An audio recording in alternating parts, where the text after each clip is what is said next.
भाई साहब क्या मैच था ये। That was brilliant match. मतलब लास्ट बॉल तक ये मैच चला गया।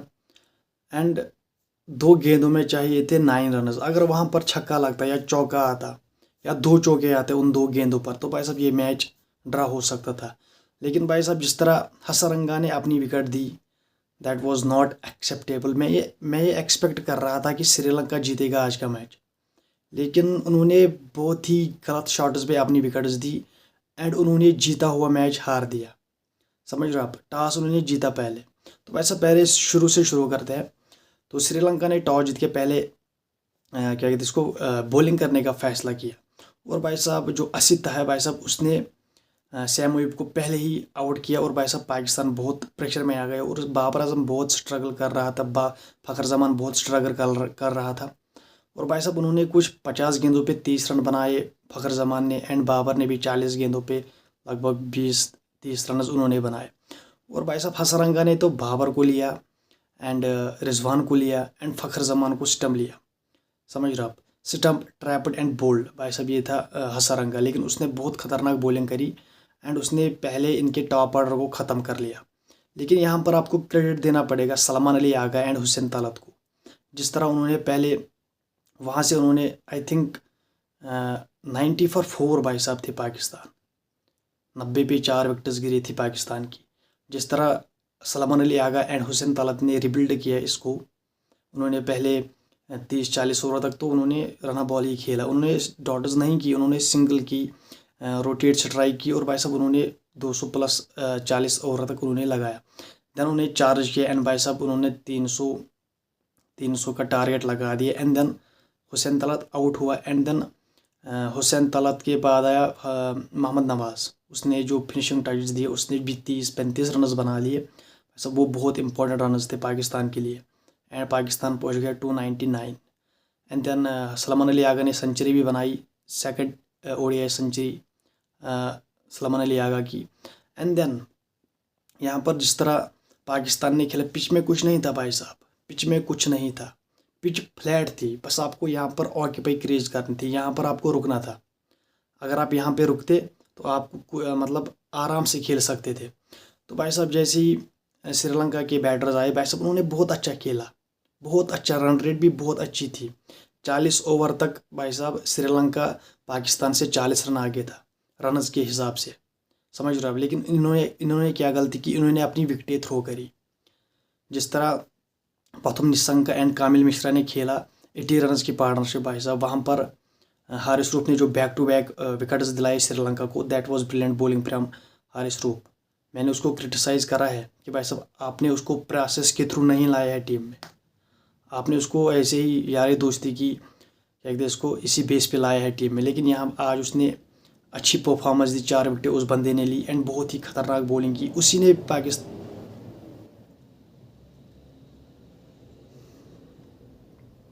4 विकेटें ली एंड भाई साहब उसी ने पाकिस्तान को गेम में वापस लाया। That was brilliant.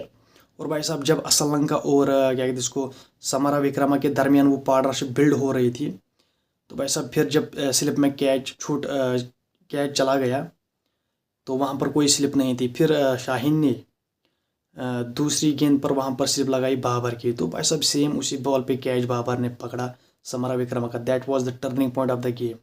अगर वहाँ पर वो कैच नहीं पकड़ा आ जाता तो भाई साहब श्रीलंका का रिजल्ट कुछ और होता। बहुत चांसेस मिले श्रीलंका को क्योंकि ड्यू भी थी। पाकिस्तान ने बहुत अच्छी बॉलिंग करी। ड्यू में आसान नहीं होता है बॉल करना। समझ लो आप। जिस तरह हसरंगा ने उस फुलटास बॉल को सीधे बाबर के हाथों में खेला, ये भी एक्सेप्टेबल नहीं था। जिस मतलब जीता हुआ मैच था श्रीलंका। समझ रहे हो आप। तो भाई साहब इसी तरह उन्होंने वहाँ से कैच दिया। एंड देन असलंका ने जो शॉट खेला वो तो किताब में ही नहीं था। आप मोहम्मद नवाज को आगे निकलो एंड देन क्रॉस बैट से आप छक्का मारो तो वो पीछे रिजवान स्टम्प आउट करेगा। वैसे बहुत सारी गलतियाँ की श्रीलंका ने इस मैच में, वरना वो इजीली इस मैच को जीत सकते थे। क्योंकि ड्यू में बॉल करना इजी नहीं होता है। उन्होंने टॉस जीत के इसलिए पहले बॉलिंग करने का फैसला किया ताकि हमें इसका एडवांटेज मिले। जो ड्यू फिर बाद में पड़ेगी उससे पाकिस्तान के बॉलर्स को बहुत मुश्किल होगी बॉल करने में, तो हमें उसका एडवांटेज मिलेगा। तो भाई साहब फिर उन्होंने उस एडवांटेज का फ़ायदा नहीं उठाया। आप सभी ने अगर आपने मैच देखा होगा तो जिस तरह पाकिस्तान के प्लेयर्स उस बॉल को साफ कर रहे थे, गीले जो उसका जब बॉल गीली होती है तो भाई साहब उसे रुमाल से साफ़ किया जाता है। तो उसी तरह आपने देखा होगा कितनी सारी रुमालें थी पाकिस्तान के प्लेयर्स के साथ, वो बॉल को साफ़ करते थे ताकि ये खुश्क रहे और भाई साहब बॉलर को ग्रिप अच्छी मिले। आपने ये देखा ही होगा। तो एट द एंड पाकिस्तान ये मैच जीत लिया और श्रीलंका ने बहुत अच्छी फाइट करी till the last ball. And उनके किस्मत में नहीं थी मैच, उन्होंने अपनी तरह से पूरी मेहनत करी, लेकिन जो उन्होंने विकेटें दी गलत शॉट्स खेल के, मतलब जिस तरह हारिस रूफ ने उनको पेल दिया भाई साहब, हारिस रूफ ने जिस तरह की स्पीड मारी भाई साहब, उसने वो वहाँ पे उनको मतलब क्या कहते हैं ना, इसको परेशान कर दिया कि भाई साहब ये कहाँ से आया है भाई साहब। उसी तरह की बॉलिंग हारिस रूफ ने की, जो पहले की 4 विकेटें गिरी वो हारिस रूफ ने ली। तो भाई साहब हारिस रूफ तो रफ्तार बहुत ख़तरनाक बॉलर निकला आज, उसने श्रीलंका को अकेले हरा दिया। एंड जब पाकिस्तान को विकेट चाहिए थी उस टाइम, जब असलंका और समरा विक्रमा के दरमियान वो पार्टनरशिप बन रही थी, तो फिर शाहीन ने उसे लाया, उसने विकेट दिला दी। तो उसने भी अपने कैप्टन को अच्छी तरीके से रेस्पॉन्ड किया एंड पाकिस्तान ने एट द एंड ये मैच जीत लिया। अब करते हैं पाकिस्तान की बात। तो भाई साहब जीत बहुत सारी गलतियों को छुपा लेती है, समझ रहे आप। पहली, आपने अबरार को ड्रॉप किया। दूसरी, आप सिर्फ 3 फ्रंट लाइन फास्ट बॉलर्स के साथ खेल रहे थे, आपका स्पिनर कोई नहीं था।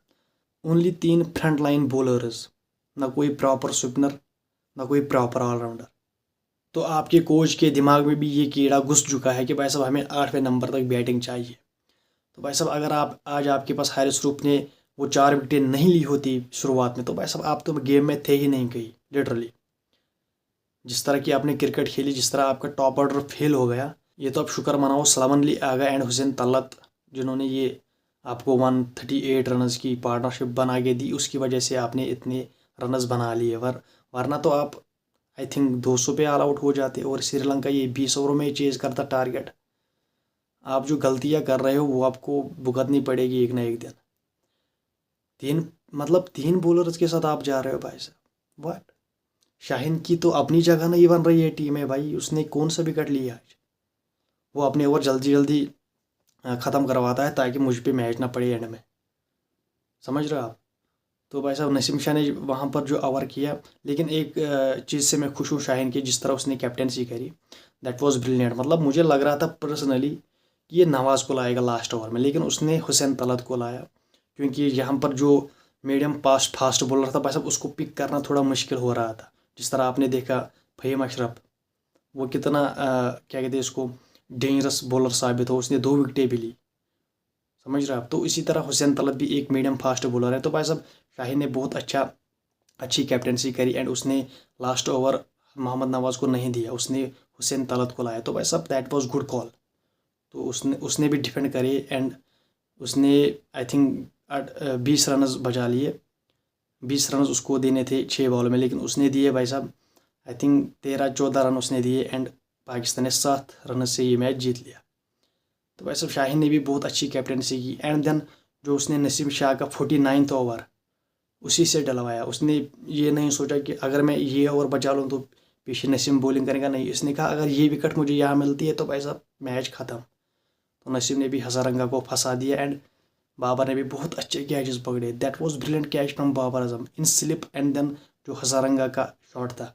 तो बाबर ने आपको बैटिंग से कुछ करके नहीं दिया आज, ना वो करता है भाई साहब, उसने आज अपनी फील्डिंग से आपको जिता लिया। तो दैट वाज ब्रिलियंट।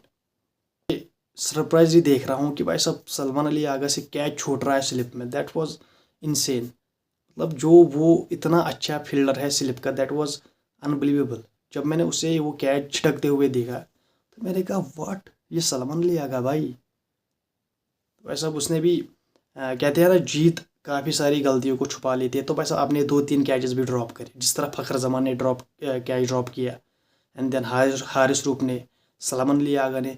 तो भाई साहब 2-3 चांसेस आपने ड्रॉप करी, एक रन आउट भी आपने मिस करा। तो भाई साहब जब आप जीतते हो तो ये सारी बातें छुप जाती है, सारी चीज़ें छुप जाती है, लेकिन जब आप हारते हो तो ये सारी चीज़ें बाहर निकलती है। लेकिन बेहतर है आप जीत के साथ ही इनको याद रखो कि हमें क्या ठीक करना है, समझ रहे हो आप। तो उम्मीद करता हूँ आपको वीडियो पसंद आई होगी। वीडियो पसंद आने के साथ चैनल को कीजिए सब्सक्राइब, वीडियो को कीजिए लाइक एंड बेल आइकन पर ज़रूर प्रेस कीजिए। Bye bye.